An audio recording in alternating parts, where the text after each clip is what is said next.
Welcome back to Bears Banter. Bill Zimmerman with Zack Pearson. This is part 2 of our training camp preview, the mega training camp preview. If you missed part 1, make sure you go back on the Windy City Gridiron podcast feed and check that out. A good hour and 10 minutes on everything from Ben Johnson, Caleb Williams, to who's going to be the last guy to make the 53-man roster on offense. So, Zach, let's move over to the defensive side of the ball. And you brought up a game that I don't think Bears fans really like talking about, but I think it's important to bring up when we look at this defense is the Washington game last year. You brought it up during part 1 about how things derailed. And you know, we talk about Tyrique Stevenson and Matt Eberflus's decision, you know, before the Hail Mary to give him the free yards. I don't need to get into all the specifics with that game and relive the horror story that was, but I do think it's important to talk about what happened after that game, because of course that was the fulcrum point of the season where everything collapsed afterwards. And I think there's a lot of different ways to look at that game and what it did is, and I certainly think the players looked at their head coach and said, we're never going to win with this guy with these decisions and how he talks to the media and doubles down. And I think he kind of lost the locker room at that point a lot. But then I will also counter that and criticize the players and sit there and say, well, they did do basically what the players wanted. They let Eberflus go after the Lions game. They had an entire 6 weeks, 7 weeks, whatever left of the season with Thomas Brown. And I'm not sitting to sit there and say that Thomas Brown was going to be the next Sean McVay and light the team on, light a fire under their ass and get everyone, and they go 5-2 down the stretch. But at the same time, I didn't see a bump in effort. I didn't see a bump in anything. This entire team, from that Commanders point moving forward, you can blame the coaching staff and the Packers game, the Lions game. I get that. There are absolutely things to pin on Eberflus, but I think there's some to pin on the players as well in terms of being professionals and going out and making an effort. And I don't really know if the Bears did that. Look at that San Francisco game. That was awful. Was it Isaac Guerrero? Was he the running back at that, or was it another backup? I mean, they were down like their third. I don't know if it was Guerrero or Mason, but it was.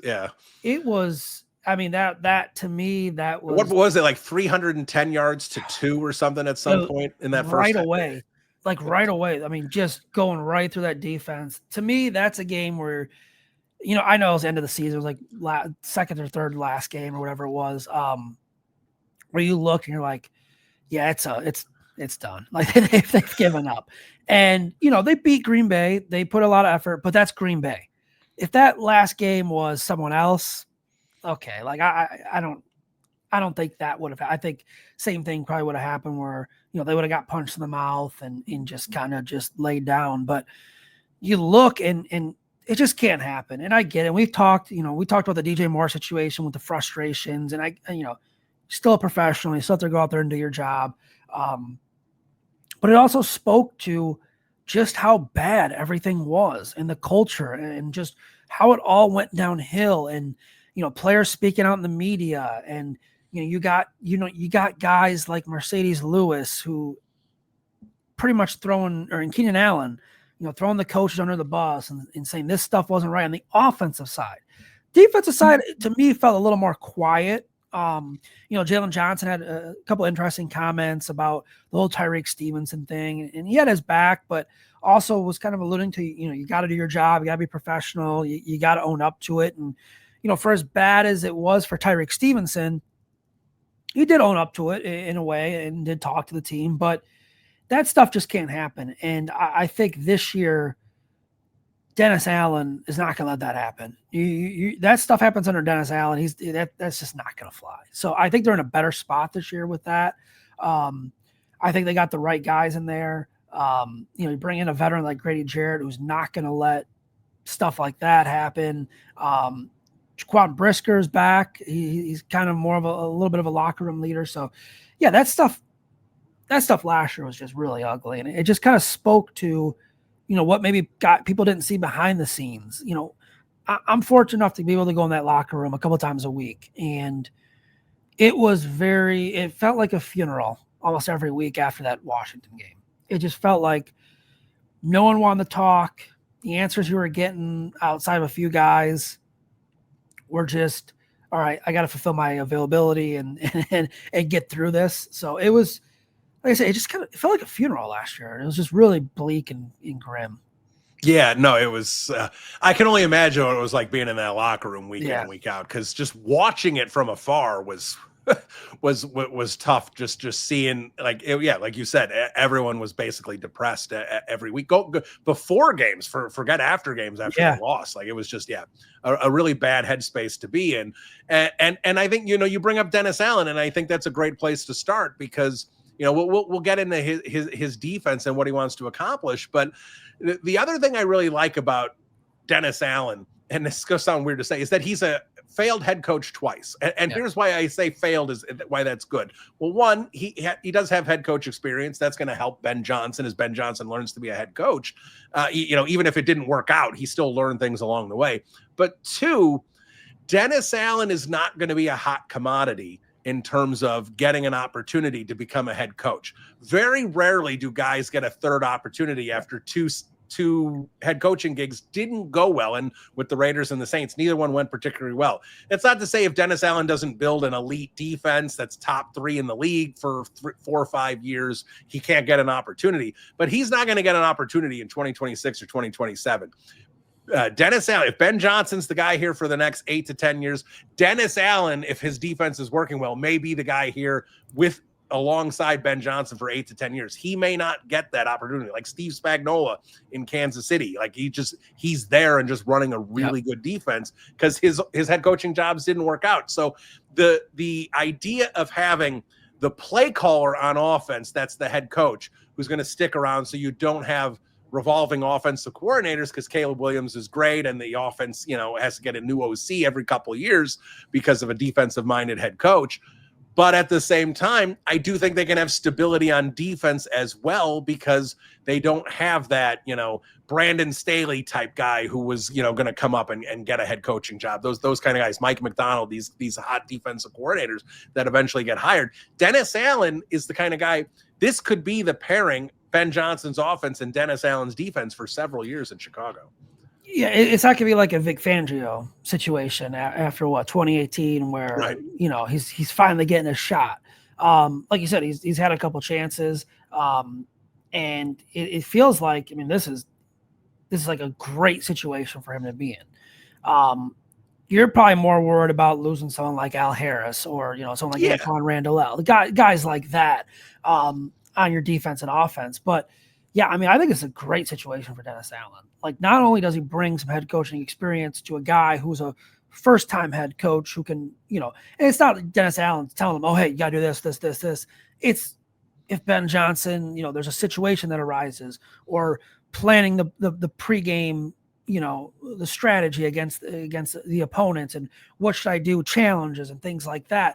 I think Dennis Allen can offer that advice to him and kind of be like that presence on the coaching staff. But that's just ideal for the Bears in general. Like, if Ben Johnson's the guy and he's calling the plays like he is, and he's here for 8 to 9 years, you have that marriage, that partnership, not only with Caleb Williams potentially, but now with your defensive coordinator. You don't have to worry about another team poaching him, unless he finishes with the top 2-3 defense every single year and a team wants to give him a shot. We do, we see teams get a little quirky here and there with their head coaching search. But no, this is ideal for the Bears, and this is why, to me, the Ben Johnson hire is the sexy hire. Everyone loves it.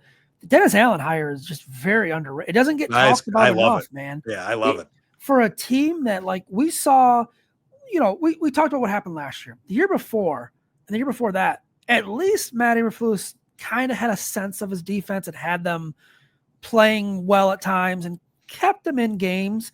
Now you got a guy who can come in and be that guy to, he doesn't have to worry about being a head coach, and he doesn't have to, worry about all that type of stuff.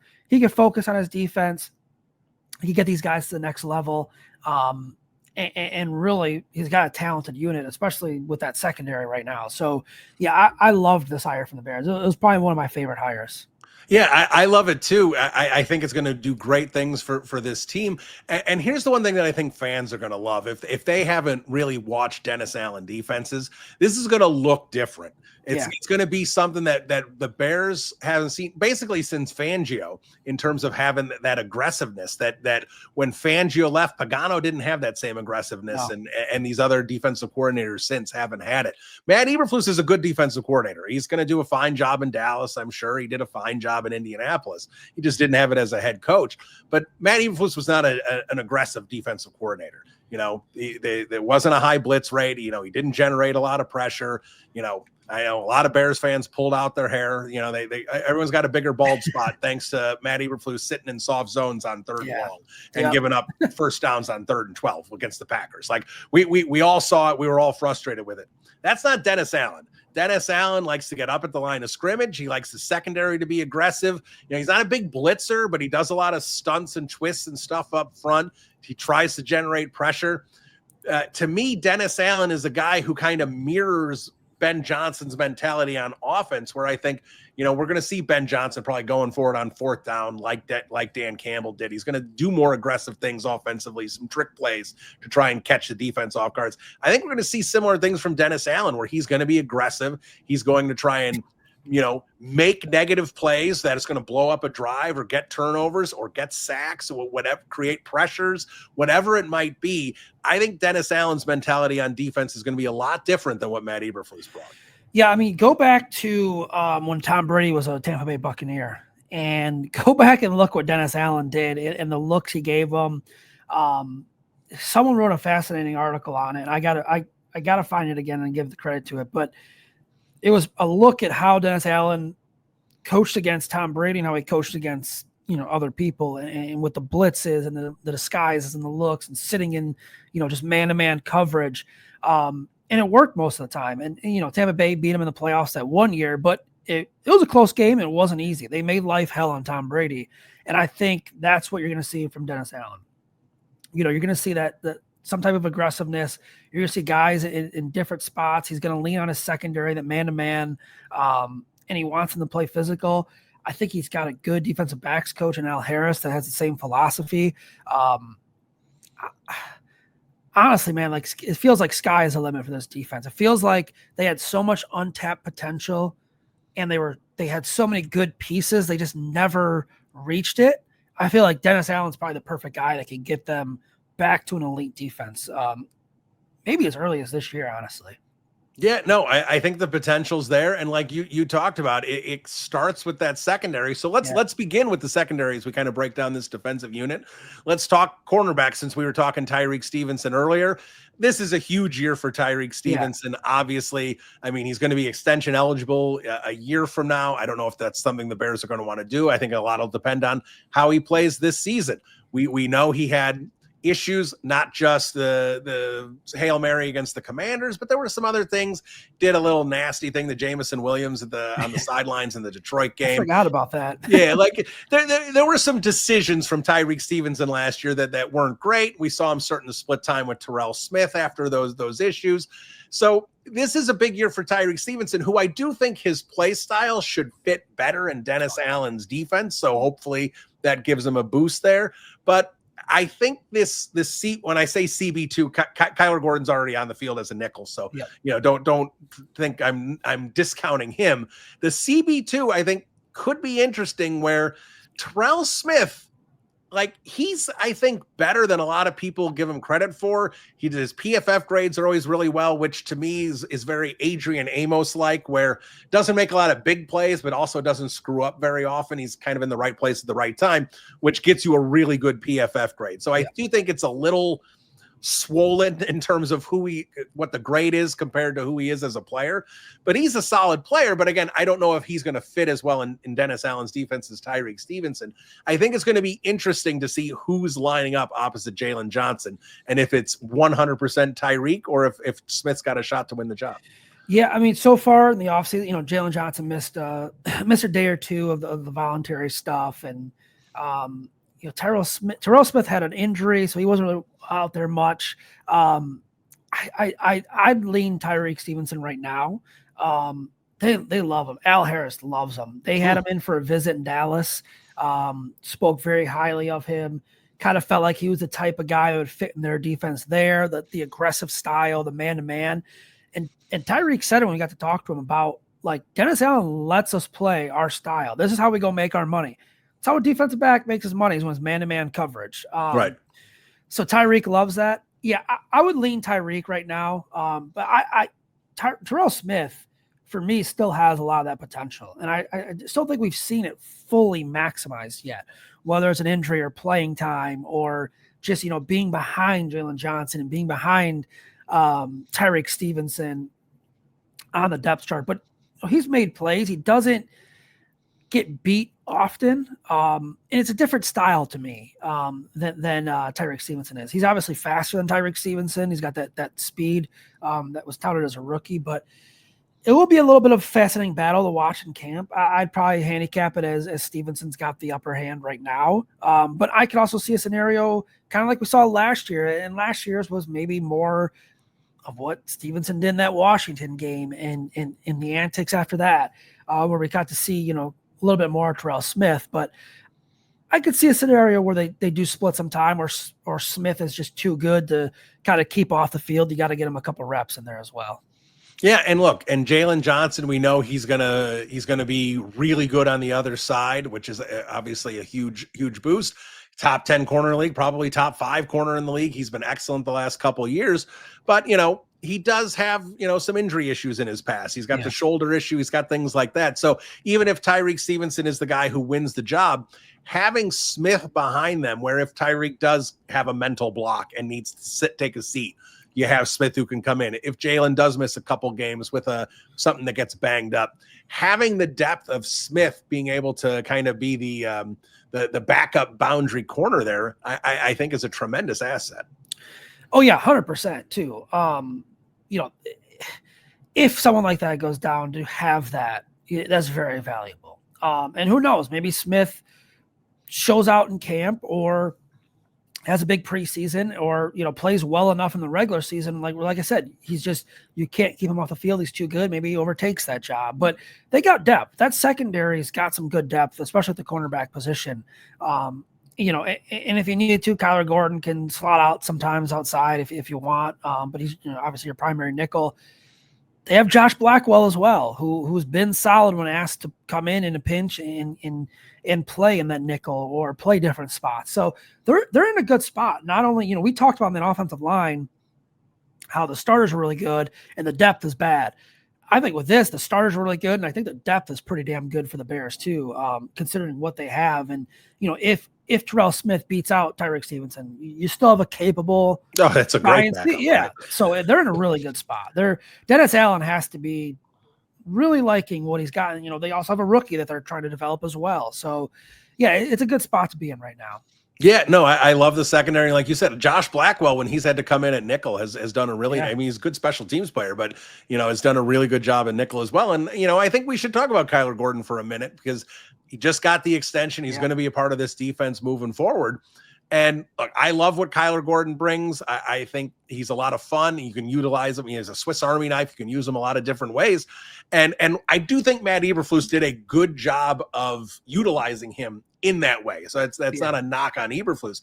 But I'm actually even more curious to see what Dennis Allen wants to do with him as well, because with his athleticism and what, he's not afraid to get up at the line of scrimmage and get in the backfield and do some things. I know Allen doesn't blitz a ton, but Gordon is a guy you can blitz from the secondary. I'm going to be really fascinated to see how Allen utilizes Gordon in his defense.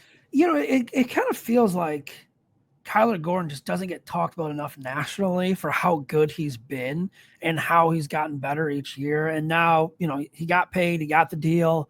You got to go show it. But, to that point of Dennis Allen, I think it was the first or second press conference we had with Dennis Allen. He was asked about Kyler Gordon, and he's like, yeah, we're trying out some things, and kind of hinting, maybe he could play on that back end of the back line of the defense. If needed, if they want to go with an extra safety or, just sub in someone. I think Dennis Allen's got to be looking at Kyler Gordon and be like, wow, I have this guy as a weapon. And like you said, he doesn't blitz often, but when he does and he can disguise it, if Kyler Gordon coming off the edge, But now in Dennis Allen's mind, he has to know, okay, I have a lockdown guy in Jaylen Johnson. He can follow the best wide receiver if we need him to. Whether it's Terrell Smith or Tyrique Stevenson, I have a pretty damn good DB2 that many teams don't have. And now I have a weapon in the nickel where I can use Kyler Gordon in different spots.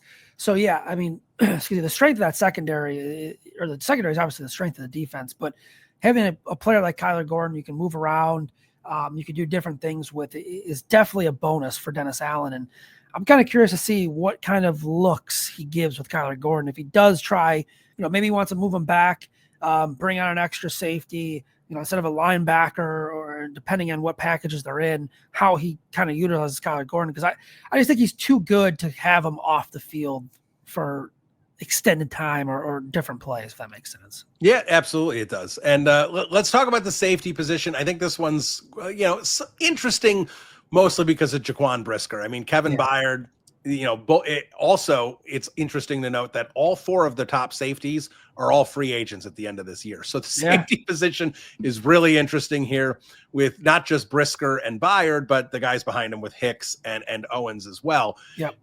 This isn't like Byard pretty much never misses time. He's a pro's pro. He's in his early 30s. At that point, he could fall off a cliff at any point, as we know in the NFL when you're that age, but, had a solid season last year after struggling in Philly. And you would expect that in Dennis Allen's defense, he could do that as well. With Brisker, I mean, to me, this comes down to the concussions. His first couple of years in the league, I really wanted to see improvement in coverage. And I really think he was showing improvement in coverage in year 3. And then we have the concussion that puts him out for 12 games, whatever it was, just a crazy amount of time. And that's his 3rd concussion and it was a massive one. So you sit there and go, can Jaquan Brisker stay on the field? Can Jaquan Brisker get another contract from the Bears, or are these concussions too much of a risk for them to invest any money in him? I think, when you're talking the safety position, the conversation has to start with Jaquan Brisker. Yeah, and I think, we talked about the Kyler Gordon extension. They came in the league together. They were the first 2 picks for Ryan Poles. And he probably sees that and says, okay, my teammate, my brother he got paid. I want to get paid too. If you look at it from the Bears angle, exactly what you said. 3 concussions, missed 12 games last season, a really bad concussion, bad enough where he had to go to a separate, doctor in Pennsylvania to kind of work through things. I feel for Jaquan Brisker at times too, just because like being around him and how much he really wants to play and be out there. Like when he said it was killing him to be out there, you could just he was in the locker room with a towel over us. Like it killed him not to be out there with his teammates last year. When he's on the football field, I thought last year, as you mentioned, I thought he was on his way to a hell of a season. I don't know. I don't want to say Pro Bowl or All Pro, but he was on his way to a really good season. He was flying all over the field those first couple games. Even on the play that he got hurt, I believe he was coming in like full speed to make a tackle or something like that and got hit.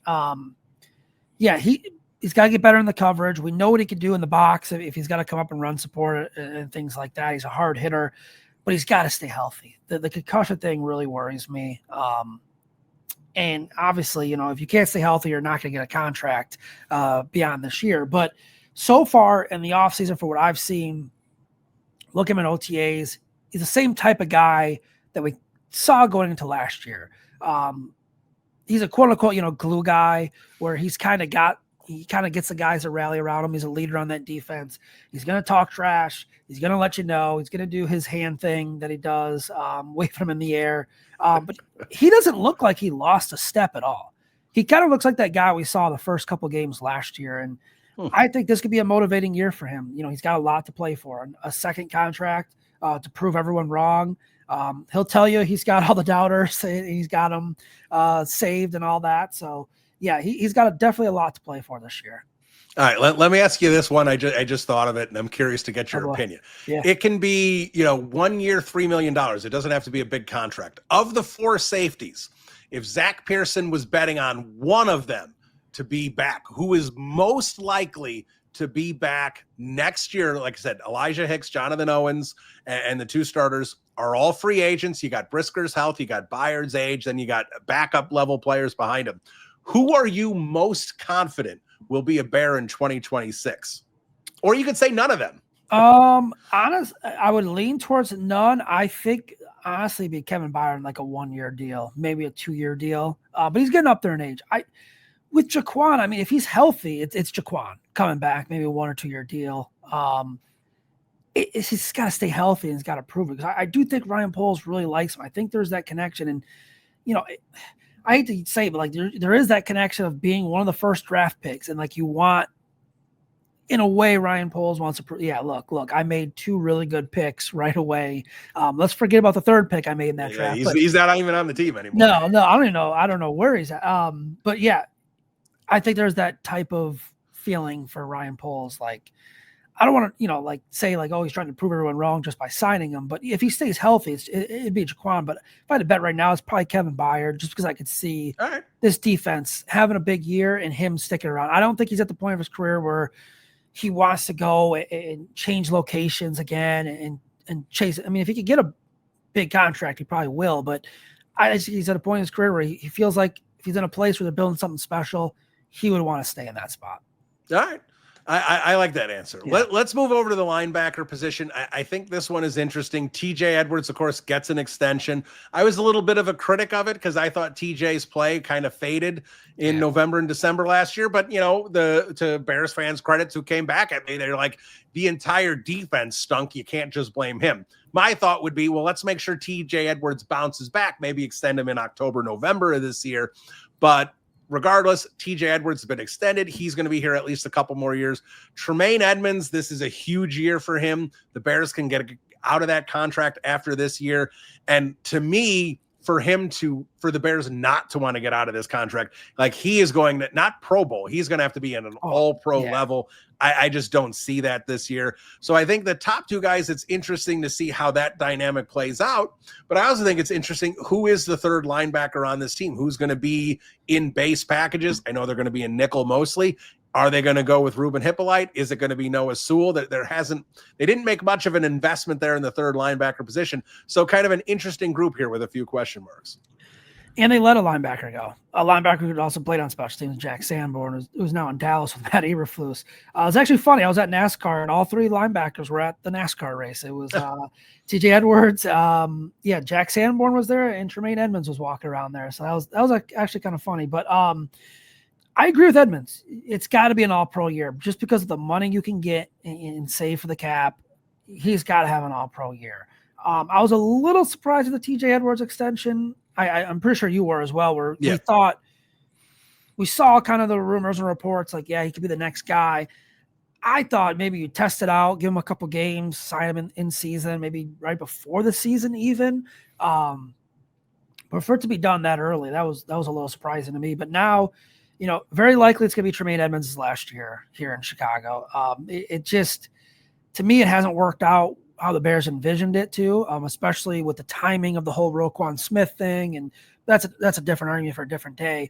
In terms of that 3rd linebacker spot, Ben Johnson said it's Noah Sewell. He's mentioned Noah Sewell a couple times where he's standing out. He's probably the leader right now. But man, Ruben Hippolyte had a hell of an offseason and impressed in OTAs and in minicamp. He's fast. Speed gets you so far in this league, but he's fast. And we saw him when he was on the field, a couple times blitzing a little bit. But he also got reps when Edwards wasn't there and Tremaine Edmonds was sitting out some plays. He also got reps, was able to be in both linebacker spots and get reps there with Noah Sewell. So I think it's going to be a fascinating battle to watch. I would say Noah Sewell's probably got the upper hand right now as a 3rd linebacker. But Ruben Hippolyte winning that job would not surprise me. And even this thing could essentially last into the season where maybe in a couple, games they put in Noah, or the couple games they put in Ruben, they kind of alternate, see what they got. But yeah, that's going to be a fascinating battle. I got to see more from this linebacker spot. I want TJ Edwards to prove it, that he got this deal for a reason, and play better. Tremaine Edmonds has to play better. Because right now you look, I like what they did on the defensive line. Felt like they probably could have addressed the linebacker spot a little more this offseason. But yeah, I mean, obviously like what they have in the secondary, but it feels like that linebacker spot's kind of up in the air in terms of how good they can be. And let me ask, would you have, we both said that they probably could have added more to that spot. Do you think, let's say, do you think Jack Sanborn would have been an upgrade to what they did in that spot if they would have kept him? Yeah, and I think that's interesting. I do think Jack Sanborn's an upgrade, and obviously he did not sign for a lot of money. See, and that's to me where it comes down to. And I understand the Bears are getting to a point where they are going to have to start watching their dollars a little bit, especially assuming they're going to extend Caleb Williams in a couple of years.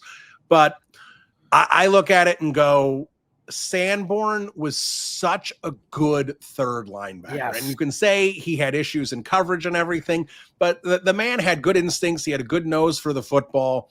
And to me, and look, and I've had people who are in the league and or in agencies who know more football than me, who when I sit there and defend Sanborn, they're like, and all 31 teams were clamoring after him. And I do get that. Obviously, like I said, he ended up going back with his old coach at a very modest deal.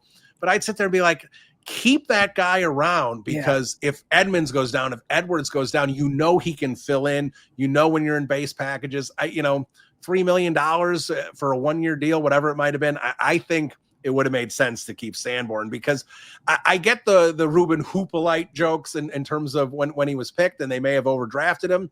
I think at a minimum, he's going to be a great special teams player with that speed. I think he'll be an asset there. Yep. And I know you said he was great in the spring and everything, and that's great, but speed does and athleticism does really well when the pads are off.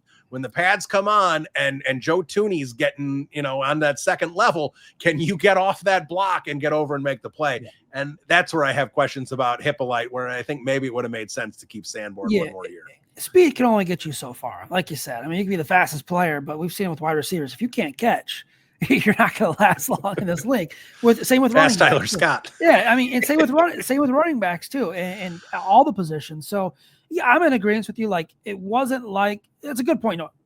31 other teams weren't clamoring to sign him, but it's also like he didn't take a big contract and left. You probably could have lived with that through the Bears. Oh, he went out and got a big contract somewhere. Good for him. But like Nick Kwiatkowski, when Nick Kwiatkowski went to the Raiders and whatever the deal was, like 3 years, 21 million. You're not going to match. Like, all right, we're not keeping Nick Kwiatkowski. Yes, right? Yeah, that made sense. You don't want to match that. This was more like if you have Jack Sanborn, you don't have that question mark at the third linebacker spot, or a guy that could fill in if Edmonds or Edwards is hurt. Now you're relying on Noah Sewell, who hasn't been able to really get on the field much, and you're relying on Hippolyte. Amen. I butcher that name. I just say amen. Yeah, amen. I mean, yeah, a veteran, but like you're really not like Carl Jones. Kind of guys like that you're looking at, like, okay, what's Power Eccles? Is he going to make the team? Swayze Bozeman. These are guys that are practice squad guys.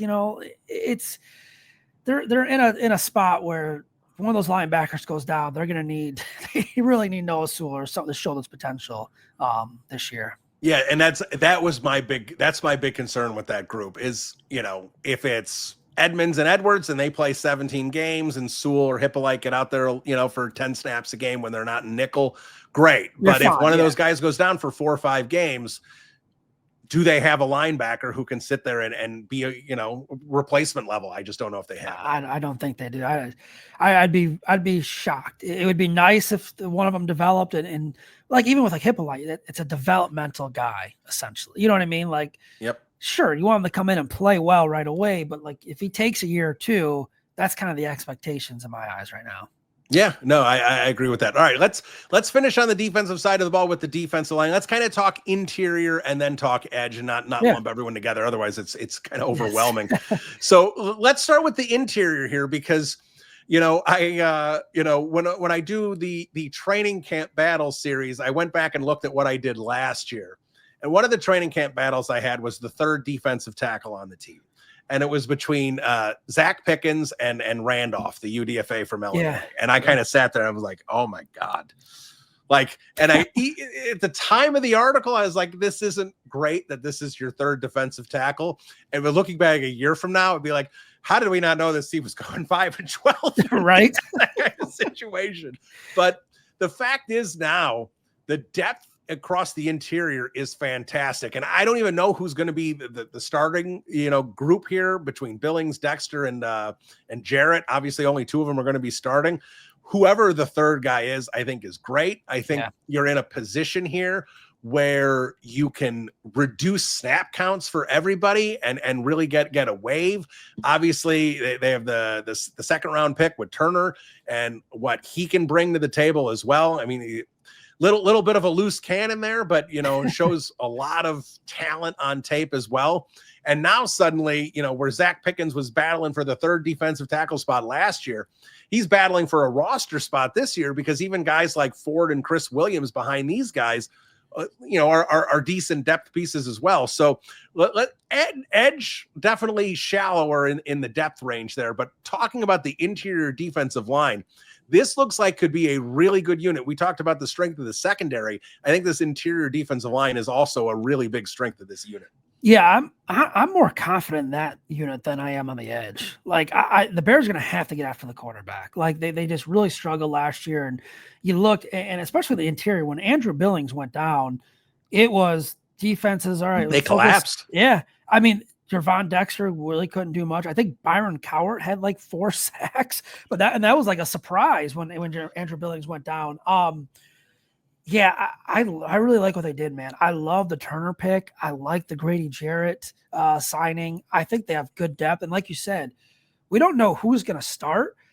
I don't even think that it matters, honestly, because I think we're going to see them kind of interchanging at all times. And like you said, you're going to get guys who are going to be able to come out for a couple plays, and maybe you'll see probably naturally a little bit of a drop off, but maybe it's not as big of a drop off as previous years where we're looking at, okay, Byron Cowart and a couple other guys are now coming in for a couple plays.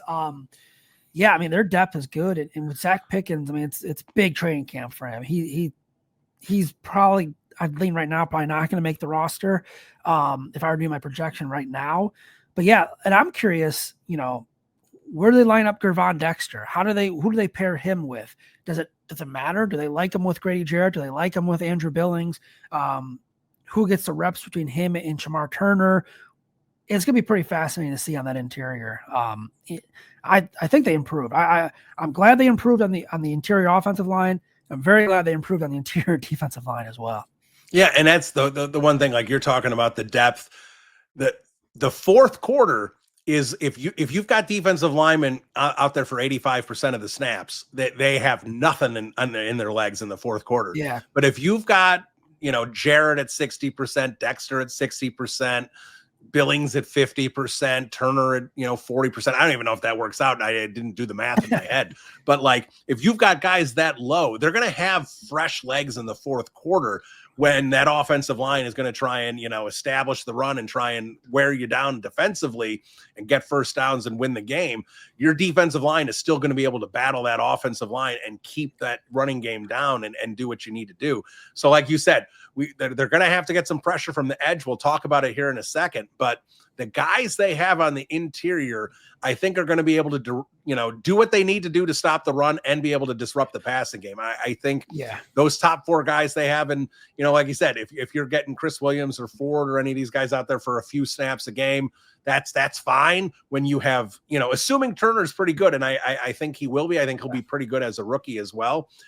That's going to be the unit that's really going to be trying to disrupt the passing attack in the running game. And honestly, even with like on obvious passing downs in the fourth quarter, third and long, maybe a second long game on the line, you might see them move Montes Sweat inside. I mean, not Montes Sweat, but you might see them move a couple guys inside, get some extra pass rushers out there. Odengo can go inside. Yeah, I just think they have so many good options. And we saw, I believe it was a couple plays, we saw Dominic Robinson line up inside. It's going to be a big training camp for him too. You're kind of still waiting for him to break out. But I think what Dennis Allen wants to do in the things he has to his disposal is going to work out to be a perfect match on that defensive line in terms of moving guys around in certain situations.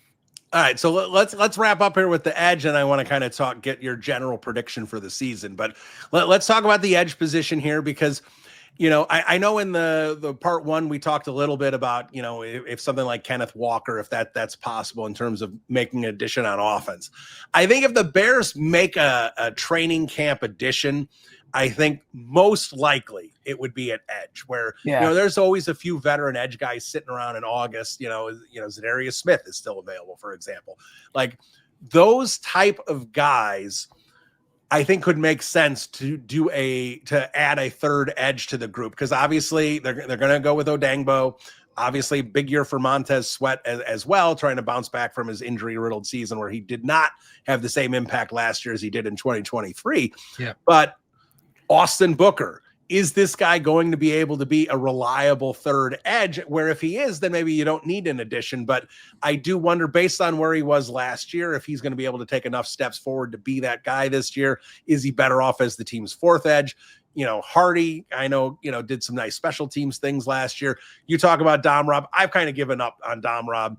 Every year I hear about how good he is in OTAs, and then the pads come on, and that's the last we hear of Dom Rob. So if he finally puts it together, I'm excited. I'll be all for it, and I'll say I'm wrong. But I don't see it with Dom Rob. But at the same time, the depth here is one. Like Montes Sweat goes down and misses a couple games. I just don't know where they're getting pressure on the outside. Yeah, that's pretty much worst case scenario, because we saw last year with Montes Sweat with that injury, he just wasn't the same. I saw him in the locker room, he had a big bandage on that shin, and I think he took a cleat to the shin in one of the games. And if it put him in that much pain, imagine what it would do to like you or me, man. We'd probably be on the couch for a couple of weeks. No, I think it's obvious they need more production from the edge and the pass rushers. And it starts with Montes Sweat. He's got to have another big year, because, they went out and spent the money on Odabingo. And you're still waiting. Like, is he going to have that production? If you look back at his time in Indianapolis, as the stats match the contract, that's kind of the thing. Question mark on Austin Booker too. We were very high on him last year in the offseason. Didn't really produce a whole lot in the regular season. And then, like you said, Dominique Robinson had that first career game against Trent Williams, a couple sacks. It's just been essentially curtain since, nothing since. Nothing since. It's incredible. They just don't have the depth, and that's where it kind of goes back to, like, up front, they're going to have to get pressure on the interior to kind of help out on the edge, because this is probably I know I said linebacker was a concern for me. This is probably one of my biggest concerns. I agree. With the roster overall, is where they're going to get the pass rush help from. Yeah, because that's the thing. Like when we talk about, I don't know, how good running back might be if Swift is the guy, but you've got multiple guys behind him. I think the issue here at edge is, like you said, with Odangbo, that contract is projecting him to grow and become a better player than he was in Indianapolis. Montes Sweat needs to rebound from, if Montes Sweat, plays like he did in 2024, and Odangbo doesn't take a step forward, that's not me being like a negative Nancy. That's just that is the reality. That is not that is certainly in the realm of possible outcomes, that Sweat doesn't return to form and Odangbo remains the player he was in Indianapolis. And if that's the case, they really don't have anything coming off the edge. So that I agree with you, because like we can say Tremaine Edmonds isn't worth $18 million based on his play, but he's a capable linebacker. TJ Edwards, should they have extended him? He kind of, the play faded in December, but he's a capable linebacker. Like, there's capable guys there. And while they do have capable starters, there's not a lot behind them. And both those guys as starters are known more for run stopping than pass rushing. I know Sweat did both in 2023. So yeah, you do have that question there, while we feel they can collapse the pocket and do some good things on the interior, can they get around the tackles and get to the quarterback and get those key pressures on the outside? Yeah, I mean, they're going to have to. And going back to the Zadarius Smith thing, I mean, what, he's the Bears, the only team he hasn't played for in the NFC North? Is that right? Something like that? Like, he's played for that sounds right. Yeah. Lions, Packers, Vikings. Yeah, that's true. I'd be curious what they do if they do bring in someone. But yeah, to me, it all starts with Montes Sweat. He's got to be the guy that has a big year I'm not even talking like 18, 19 sacks or anything like that, but get that over 10 sacks. Yeah, 11. Yeah. 11. Yeah, set that kind of, tone and open up things for me. Like if he's getting double teamed towards the end of the year, that's probably a good thing. That means he's been dominating most of the year, and it gives another opportunity for someone else. Yeah, like if you get like 11 from Sweat, 8 from Odangbo, and 4 from Booker, like that's plenty coming from the outside if they can get that. The question though, of course, is can they get that? And we'll have to see. So, all right, let's wrap up this, Zach, and thank you for so much time. Of course, we're doing this in one recording here, so you're getting 2 parts in 2 weeks. This is Zach sitting down for over 2 hours with me. Let's get your prediction on the season. We talked about the offense. We talked about the defense. A lot of positives here. I don't think anyone in the country thinks the Bears are going to be not improved from 5-12 last year. The question is how improved, because if they go 8-9 this year, 3 wins is a big improvement, but you're going to have people be like, well, they should have won the Detroit game. They should have won the Green Bay game. They should have won the Washington game. If with a better coach, they were an 8-9 team last year. So we sit there and say, what is a potential outcome for you? Where do you, the schedule is not a walk in the park. Where do you think this team can be this season? Can they have a winning record? Can they make the playoffs? What does Zack Pearson think for 2025? They can have a winning record. I think they can make the playoffs. It's going to be hard though. The NFC is not as stacked as the AFC, so they do kind of have that going. But they're in a division where, like, if JJ McCarthy is good, the Vikings are going to be pretty damn good, I think. The Lions have some question marks. How does losing a couple coordinators impact They them? lost 8 coaches. Yeah, like that's gonna be their biggest question. That's gonna be their biggest question. But they still have talent. They have a lot of really good players. The Packers are an interesting one to me. I don't know. They have the floor. I think that's always an advantage in my eyes. Will Jordan Love be better? Are they going to get the Xavier McKinney, 8 interceptions they got from last year, whatever he had? So they're in a tough division. I think for the Bears, I looked at the schedule when it first came out, and I kind of did the whole fan thing and looked at it and they're going to win this game, and I got them to 10 or 11 wins. Since then, I've kind of dialed it back a little bit. I think they're 8 or 9 is kind of that sweet spot for me, which you said it's an improvement because they won 5 games, but should they be better than that under Ben Johnson in the first year? I think expectations are high. They have a good enough roster in my eyes to make the playoffs. That schedule gets tough, man. They have that stretch where they're at Baltimore, they're at Cincinnati. They have the Eagles late in the season on Black Friday, the standalone game in the NFL.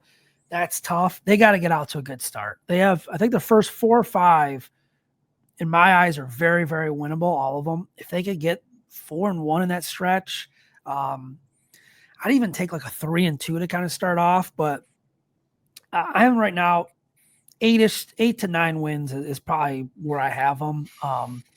But yeah, I do think they can make the playoffs if everything kind of goes right for them. Yeah, and I think that's fair. And my hope is they can get to 10 wins. I think 9 is that.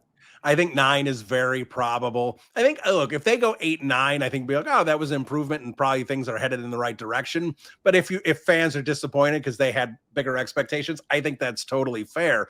Yeah. But yeah, I look at this North division and I think it's fascinating because I think you could pick names out of a hat and just put them 1, 2, 3, 4, and you can make an argument for anything, including the Bears winning the division, because I look at this and think there's a good chance that first place wins 11 games and last place wins 9 games in this division. Yeah. I think they could all be clustered together. I think the Packers arguably maybe have the best coach, but also I think they have the least amount of talent on the roster. And that's not saying they have a bad roster. I think the Bears might have more talent on the roster than the Packers. I think the Lions have the most talented roster, but like you said, they lost both coordinators. They lost 8 total coaches. Is Dan Campbell the rah-rah guy and the coordinators did it, or can Campbell handle it? We'll see about the coaching staff. JJ McCarthy, that's a good roster, but who knows what they have at quarterback. But at the same time, you sit there and go, well, if Kevin O'Connell did that with Sam Darnold, then of course he could do that with JJ McCarthy. I think it's a really fascinating situation here. I think the North is really setting up to be a really tough division to handicap. And then when you pull it out one step further in terms of playoffs, forget if the Bears win 9-10 games. I think you have to look at it compared to everyone else. Like The South, probably Tampa wins the division again. If you want to argue that none of the other teams, including Atlanta, are as good as the Bears, okay, that's fine. But you still have Philly and Washington. Maybe Dallas rebounds in the East. You have San Francisco and the Rams in the West, and then you've got everyone here in the North. So to be one of if the Bears don't win the division, to be one of the top 7 teams, you're still sitting there with everyone in the North, the losing teams, so to speak, in the East and the West that don't win the division, that in theory should be in the mix for the wild card. The Bears could end up winning 10 games potentially and not even making the playoffs, depending on how things break out with the tiebreakers. So just saying, oh, this Bears team is a playoff team, it's a hard ask, because I think the NFC is becoming a vastly improved conference. Yeah, it is. And I said it's not what the AFC is, because the AFC is stacked. The NFC is getting there. It's getting to that. And it helps you have Jaden Daniels and hopefully you have Caleb Williams and who knows about JJ McCarthy in that conference. But yeah, I mean, you got to figure Washington and Philadelphia are going to get a playoff spot. Probably, mark those two in. The winner of the West, obviously, the winner of the South and the North. So there you go. I mean, right there, that's already what? Five teams. Yeah. 5 teams. So you have to beat out Atlanta, Rams or 49ers. Maybe the Cardinals are improved too. The Cardinals, they've got some talent. Well. Yeah, they played well towards the end of the year last year too. So yeah, and then you have to beat out the Packers, Vikings, or Lions, or 2 of the 3 potentially. So yeah, it's going to be interesting to see how it kind of shakes out. I'm curious on your thought on this, and I've been kind of floating this around and talking to some people, and in the NFC North and what we've been saying, I don't know if you would agree with us. I think the two of the top 3 or 4 most important players in that or in that division that could dictate how the division shakes out, JJ McCarthy and Caleb Williams. Because I think if both are really damn good, they could elevate both their teams to not only win the division, but let's say get to the next round of the playoffs or kind of make a run. Because I think Philadelphia is going to be the favorite again. I think Washington will, depending on how things go with them, will be there. And then who knows after that? But I find it just McCarthy and Williams, and I don't know how good McCarthy is going to be. I was not very high on him, but in terms of importance, I think they're arguably the 2 most important players in that division. Yeah, no, I think that's totally fair. And looking at it from a Bears perspective, if I tell you Caleb Williams threw for 3,700 yards, 22 touchdowns, and 12 interceptions, and the Bears went 7-10, you'd be like, all right, that doesn't shock me. If I tell you Caleb Williams threw for 4,300 yards with 30 touchdowns and 8 interceptions, and the Bears went 11-6, you'd be like, that makes a lot of sense to me if he's going to play like that. So, yeah, and I think with JJ McCarthy, you just, I know Vikings fans are really high on him, but the man he's entering his second rookie season. Yeah. He's never thrown an NFL pass. And, there's going to be a lot of question marks there, but he does, between Justin Jefferson, he's got some running backs, Jordan Addison, Kevin O'Connell, the pieces we talk about, we can talk about DJ Moore and Colt Kmet and Colston Loveland all we want. It's not Justin Jefferson. So, JJ McCarthy obviously has the pieces to succeed as well. Yeah, it's going to be interesting to see how it shakes out. And I know there's a joke to the Bears of the back-to-back all season champs, but it does feel good to be able to talk about how good this roster is and a quarterback going into his second year that his potential is still, we don't know what he's going to be. I think after Justin Fields' first year, we kind of had a little bit of an idea of what he could be. And like you said in the previous podcast, not all his fault. There are some limitations, but also, what happened with the coaching and how the Bears built the roster. But we kind of feel like the sky is still the limit for Caleb Williams in a way. And it's just nice to kind of feel that and be able to talk about it this year with actually some confidence. Yeah, absolutely. And look, I'll say this, and it's unfair to put this kind of pressure on 2 people, but I do feel this way. I think a lot of Bears fans feel this way, that if getting the great offensive mind that is Ben Johnson and the number 1 pick talent of Caleb Williams, who's not just a number 1 pick, but when you talk to people who evaluate college quarterbacks, is one of the top 5 or 6 college quarterback prospects of this century. Yeah. You know, he's there with Joe Burrow, and he's there with Trevor Lawrence and Andrew Luck and that group of guys. Like, he's that level of a quarterback prospect, and you get that level of an offensive minded head coach. If it doesn't work with Ben Johnson and Caleb Williams, it's hard for, if a Bears fan, 4 years from now, Ben Johnson is fired and Caleb Williams is on a new team and the Bears are starting over again. And a Bears fan asks me, is it ever going to work out for the head coach quarterback for this franchise? I'd have a hard time saying yes. Like, it feels like everything is in place to work. And if it doesn't work this time, Zach, I throw my hands up and go, I don't know if this franchise is ever going to figure it out with the McCaskies running things. That's where I'm at. I'm 100% with you. I would agree 100%. It feels like this has to work. Otherwise, something in the universe is not aligned that Bears fans will ever have a good quarterback or anything like that. Like this has to be it. Like, I joke with my wife too. Like, I have a 3 or soon to be 4-year-old, and I'm like, he's already seen 2 Bears quarterbacks. like he's already, and I've seen, I mean, you've seen tons in your life. I've seen tons in my life, but like this, I hope for his sake, like, this is the one right here that he doesn't have to go through essentially what we went through, growing up and watching this team. Yeah. So let's fingers crossed. This is the duo that finally gets it done, and the Bears are on the right path moving forward. And this team's competing for a Super Bowl, maybe this year, but at least in the coming years. So there he is, Zack Pearson from the Bear Report. You can check out all his stuff. His stuff there and on multiple media platforms. Zach, thanks for so much time. Thanks for doing the training camp preview with me, and I'm sure we'll talk to you throughout the season. Anytime. It's been a pleasure. Thank you so much for letting me do it, man. This was fun.